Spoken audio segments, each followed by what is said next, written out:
গোবিন্দ ভজনে করব করব বলে কালো চুল সাদা হয়ে যায়। ধীরে ধীরে আমার নয়নের দৃষ্টিশক্তি কমে যায়। এমন একটা সময় আসে রে ভাই, আমার হাঁটিতে চরণে চলে না, দাঁড়াইলে মাথায় ঘুরায়। সেদিন গৌরী চরণে কেঁদে কেঁদে বলি, হে গৌরী হরি,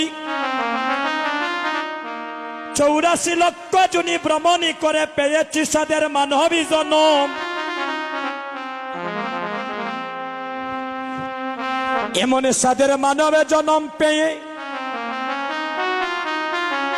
এই জনমটা তো আমার গোবিন্দ সেবায় লাগলো না। এমন সাদের মানবে জনম পেয়ে